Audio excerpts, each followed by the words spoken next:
Cher ami fidèle du Padre Pio, bonjour.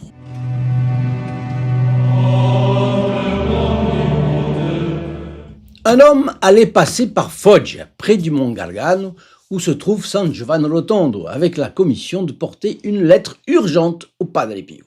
Cette époque-là, les communications, c'était pas aussi facile qu'aujourd'hui.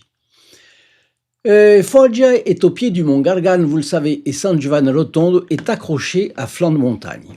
Alors, un de ses amis l'a prié de remettre cette lettre au Padre Pio et de bien vouloir attendre la réponse. Voilà qui l'ennuyait bien. Ajouter 40 km d'une route tortueuse de montagne à son voyage ne l'amusait pas du tout. Et attendre la réponse en plus. Mais bon, il était l'obligé de cet ami, donc il le faisait. Il arrive au monastère. La première personne qu'il croise, c'est justement un capucin. « Oh, aubaine, se dit-il, je lui donne le pli, j'attends la réponse et je file. » Il est tout près du Padre Pio, pas loin, mais vous voyez qu'il n'a pas du tout envie de le rencontrer. Alors il donne la lettre au moine en lui disant « Voilà pour le Padre Pio, mais je viens de loin. J'ai déjà 50 heures de voyage derrière moi, je n'ai pas le temps d'attendre. Je vous prie de me rapporter la réponse le plus rapidement possible. » En souriant, le moine répond « Écoutez, ici, il n'y a pas lieu de se presser. C'est la maison de la patience. Nous allons remettre votre lettre au padre et vous pourrez lui parler quand il descendra à la sacristie. » La porte se referme derrière le moine. Alors l'impatience n'est jamais bonne conseillère. Quand on rend visite à un couvent, on sent que le temps ne s'écoule pas comme dans le monde, n'est-ce pas? Vous êtes d'accord si vous avez eu l'occasion de le faire. Nous sommes si habitués à un rythme de vie trépidant que sans nous en rendre compte, nous finissons par apprécier la trépidation.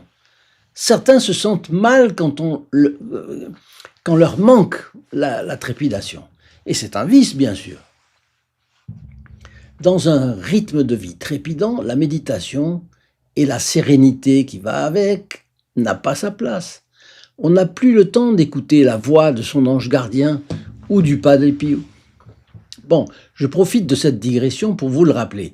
Si ce n'est déjà fait, abonnez-vous à la chaîne, c'est gratuit et vous serez alerté lorsqu'un fioretti d'importance sera publié.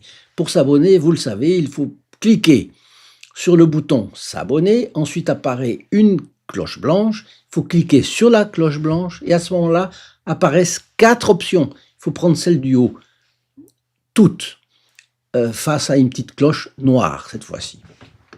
Et à ce moment-là, vous êtes abonné. N'oubliez pas non plus de soutenir la chaîne en rejoignant le groupe des protégés du Padre Pio.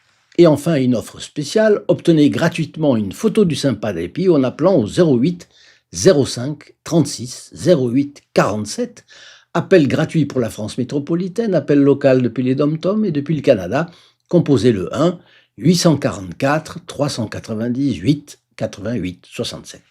Notre stock étant limité, les premiers arrivés seront les premiers servis jusqu'à épuisement des exemplaires qui restent. Bon. Alors le moine disparaît derrière la porte du couvent avec la lettre dont le voyageur était porteur. Et celui-ci se retrouve au milieu de gens auxquels il n'a pas pris garde jusque-là. Mais sa mine fatiguée et déçue attire l'attention d'un jeune officier qui s'approche de lui et lui offre de l'accompagner à la sacristie pour lui indiquer l'endroit d'où il pourra le plus facilement guetter le Padre Pio. Voyez la charité chrétienne entre les personnes. Pendant ce temps, une foule hétéroclite venant de tous les coins de l'Italie, à en juger par les dialectes parlés par les uns et les autres, remplit la sacristie. Et il y a là des médecins, des commerçants, des agriculteurs, des petites gens, des industriels aussi. Et l'homme observe avec étonnement ces gens qui sont tout à fait à l'aise, qui, cela se voit à leurs expressions, ne sont ni des bigots ni des fanatiques. Ah, là on comprend qu'il craint la rencontre avec le Padre Pio à cause de faux bruits, de calomnies, de parti pris qu'il a entendus à son propos. Bon. Et son étonnement augmente en écoutant les faits ou événements merveilleux que tous se racontent les uns aux autres. Quelle sorte d'homme ce moine est-il donc, pensait-il. Il lui faut attendre 2 heures. Et finalement, il voit entrer le Padre Pio. D'un pas lent, le teint pâle, les yeux clairs et vifs, un front semblant porter beaucoup de considération élevée. Bon, un moine comme les autres quand même, pense le voyageur. Mais quand le padre lève son regard et commence à parler aux personnes avec sa simplicité, son affabilité, son extraordinaire sourire, proche de chacun, le voyageur se sent comme désarmé, soudain libéré de toute ombre de méfiance. Surtout, il sent en lui une douceur nouvelle, qu'il ne se connaissait pas, une tendresse inusitée, quelque chose de mystérieux, d'irrésistible, le pousse à se frayer un chemin à travers un groupe pour s'approcher de cet homme que tout le monde semble connaître depuis longtemps. Le Padre Pio le regarde alors en souriant. « Et vous, qui êtes-vous? Que voulez-vous de moi ?» Et le voyageur lui désigne la lettre qu'il avait remise et que le Padre Pio tenait à la main. Après y avoir jeté un coup d'œil, le padre lui répond « Bien, mais je ne peux pas y répondre tout de suite. » Pour vous, personnellement, ne puis-je rien? Allez-vous vraiment repartir tout de suite? Vous désirez peut-être vous confesser, n'est-il pas vrai? Le voyageur est pris de confusion et au dépourvu comme ça. Et il balbutie. Franchement, je ne comprends pas ce que vous dites. Le Padre Pio reprend. Allez, depuis combien de temps ne vous êtes pas confessé? Depuis l'âge de 7 ans. Mais vous croyez en Dieu? Assurément. Et vos prières? Celles que ma mère m'a apprises. Je les ai oubliées. Vous savez que le Padre Pio avait un regard scrutateur, que ce regard était bon mais pénétrant, et que l'on se sentait lu, comme un livre, lu jusqu'au fond de l'âme. Padre Pio le fixe dans les yeux. Quand finirez-vous de mener une vie si horrible? Je vois le blasphème sur vos lèvres. Horrible. Ce mot frappe profondément le visiteur. Mais que connaît ce prêtre de sa vie personnelle? Et pour se comporter de façon honnête, faut-il absolument être dans l'église? Ses idées, vous le voyez, se bousculent dans sa tête, il se rebiffe, il voudrait s'en aller, mais il se sent troublé comme si son âme avait été mise à nu. Allez vous faire inscrire pour la confession, poursuit le Padre Pio, en le regardant sévèrement. Et revenez. Vous n'êtes plus un enfant. Vous pouvez mourir d'un instant à l'autre et être appelé à comparaître devant le grand tribunal. Le Padre Pio n'y est pas allé par 4 chemins. Il évoque la mort, le jugement et en filigrane le risque de l'enfer. Les fins dernières, en somme. Il lui pose carrément le problème de conscience. Qu'en pensez-vous? Auriez-vous l'audace de faire la même chose que le Padre Pio? Croyez-vous qu'en matière d'apostolat, c'est-à-dire pour rapprocher les âmes de Dieu, il ne faut pas faire parfois preuve d'un peu d'audace?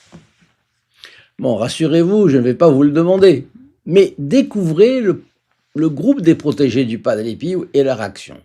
Cliquez sur le lien sous la vidéo www.st-padre-pio.fr ou si vous préférez, appelez les numéros de téléphone indiqués.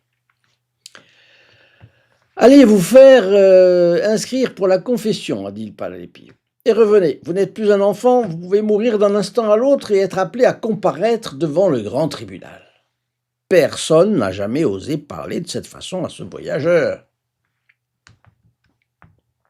Mais 2 jours après, toute envie de départ s'étant évanouie, notre homme se présente devant le Padre Pio. Et il faut dire, il est aussi effrayé que celui qui doit piquer une tête dans la mer sans savoir nager. Mais, trop tard, il faut y aller. Padre, je veux bien me confesser, mais il faut que vous m'aidiez. Vous avez bien fait de revenir, l'encourage le Padre Pio. Et notre voyageur commence à se confesser. Le padre lui pose des questions auxquelles il répond, peu à peu, tandis que sa conscience s'allège du poids de ses fautes.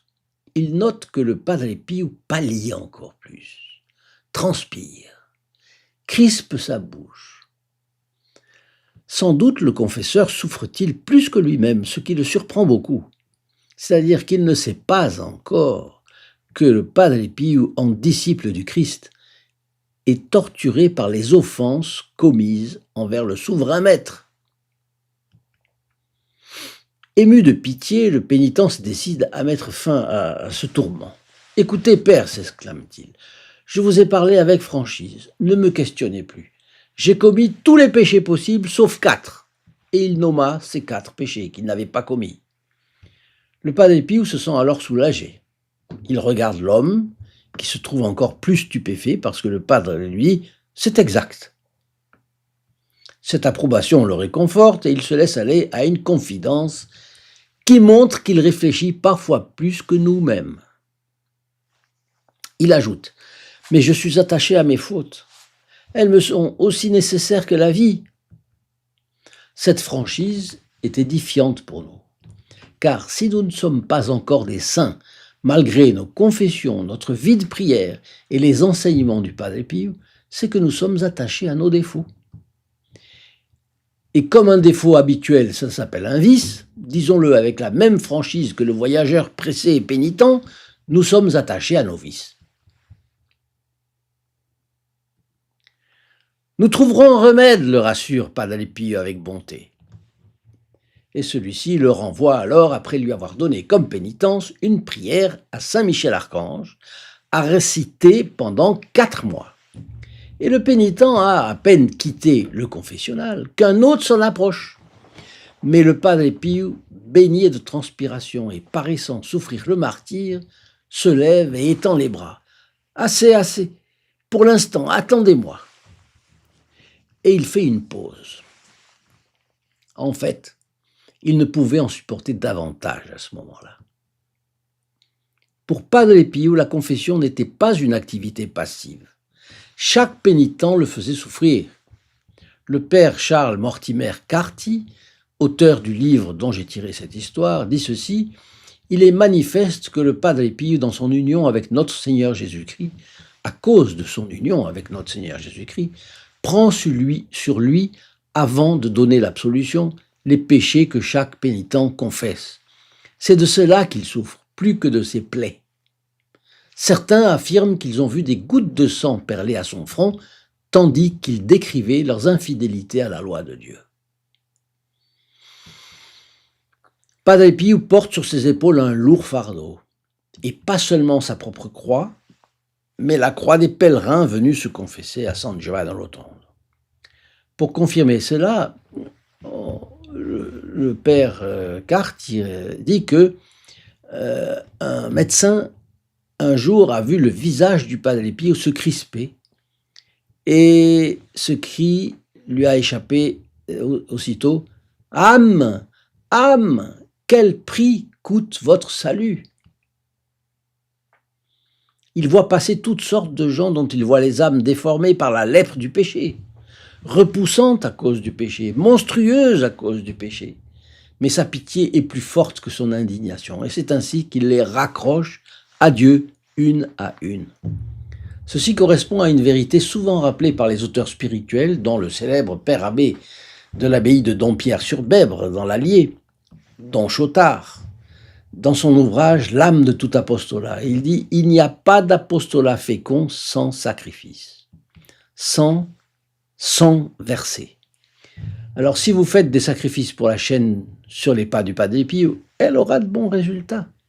Si vous avez aimé la vidéo, commencez par le signifier, vous savez comment. Ensuite, laissez-moi votre commentaire et partagez sur les réseaux sociaux. Visitez aussi le site www.st-padre-pio.fr pour en savoir plus sur nos actions et le groupe des protégés du Padre Pio. À très bientôt! In nome del Padre, del Figliolo e dello Spirito Santo, e così sia. Sia lodato Gesù e Maria.